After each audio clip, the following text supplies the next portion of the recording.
You would like to improve your live poker results by studying with GTO Wizard, but you're not quite sure if a solver is the right thing? Then I got you covered, because in this video I will show you exactly how I use GTO Wizard to study specifically for live poker. My name's Andreas Wagner, I'm a live poker coach, and playing around with GTO Wizard has helped me crush the 1-2 and 1-3 live poker games I play. Let's make one thing clear. When I say studying with GTO Wizard, I don't mean memorizing solver concepts or trying to mimic perfect play. That sort of studying can still be very useful for live poker because it strengthens your fundamentals. But what I'm going to show you today covers more the exploitative side of poker. You're going to learn how to use solver study to find the right exploits for your live low-stakes games. One of the best tools that I love using on GTO Wizard is their pre-flop solver specifically designed for 8 max live poker games. Unlike any other solvers, this one takes into account the typical live rake of 10% that is fairly common in the US. And equally important, it allows you to simulate all sorts of raise sizes like 5 times the big blind or 7 times the big blind, which of course is what you see all the time in live poker. Raises to $10 or even $15 at a 1-2 are very common, yet other solvers completely ignore this. GTO Wizard also has stack sizes of up to 300 big blinds in their simulations, and you can even simulate games with a straddle and even a double straddle and antes. But if you play live low stakes, I would keep it simple, and that's what I'm going to show you today. For example, I had my eureka moment when I saw how I need to respond to a $10 raise at 1-2. So let's say we are 200 big blinds effective with a typical 10% live rake, and under the gun raises to 10 and it folds to us in the big blind. What do you think you should be calling with in this spot? Well, this is what I think most players would say.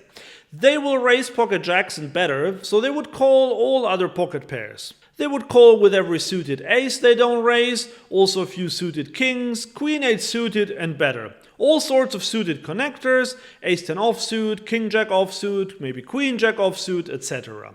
And now let's see what the solver does. Well, look at this. The solver only calls 0.7% of its range, so basically nothing. And look at this here, it even folds pocket jacks and pocket queens. And calling with ace-queen offsuit is losing you money in this scenario. Now I hear you say, "But Andreas, that's ridiculous. How can someone in their right mind fold pocket queens when the bozos in my game raise with a very wide range?"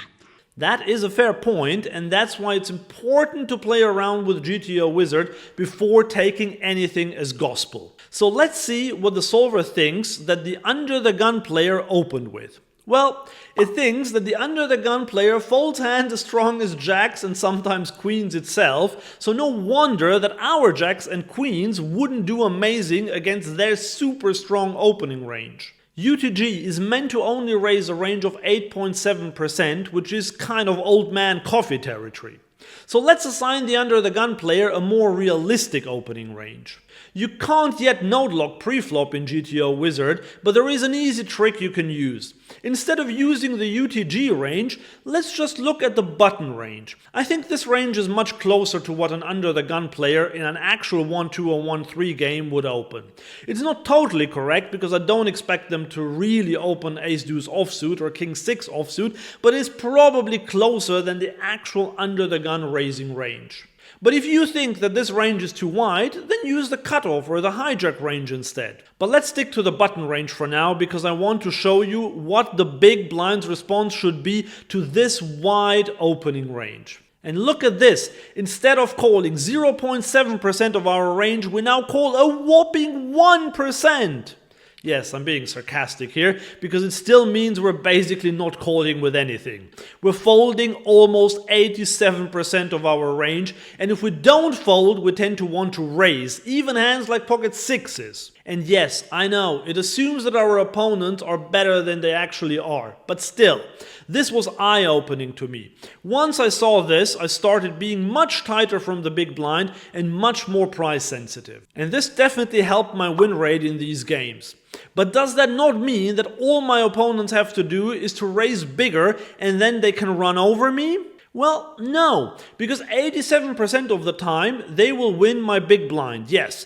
But when I have one of the top hands, they will have put more money in for me. And that's why it's absolutely not a problem to fold a lot. This was just one example, but you can of course change parameters like stack sizes, raise sizes, or positions, or the rake structure. In a game without rake, if the button raises, then look at the big blind's defense now. Suddenly, we call 11% of hands, including all the low pocket pairs. This tool can be a gold mine if you use it correctly. For example, you can also see what a solver would open in any position. As I said, don't follow these ranges blindly. If you are up against a loose passive opponent, you might want to raise wider or raise bigger with your best hands. And if you're up against an aggressive opponent, then open tighter and maybe also bigger. And what about multi-way pots or pots with limpers? You can't solve for those at the moment, but there are still ways to study them. For example, if you are in the big blind and the hijack opens, we can see what our defense strategy should look like in a heads-up pot. But what if there are now two callers in there? Well, now we know that we should call even less and fold even more because it goes multi-way. And if players limp in your games, you will know that they are probably very strong if they do decide to raise. So you can input the early position range as their opening range. Remember, the key insight isn't just about folding more often, it's about understanding how specific game conditions like rake structure and sizing dramatically change optimal play. That's why I'm saying you need to play around with this tool. If you do that for 10 minutes every day for 1 month, your understanding of pre-flop play will be so much better. And if you click on the link in the description below, you can get 10% off your first GTO Wizard subscription. And this will definitely sharpen your pre-flop game. But if you want to improve your post-flop play, then you need to learn an easy and effective c-betting strategy. In this video here, I will show you just that.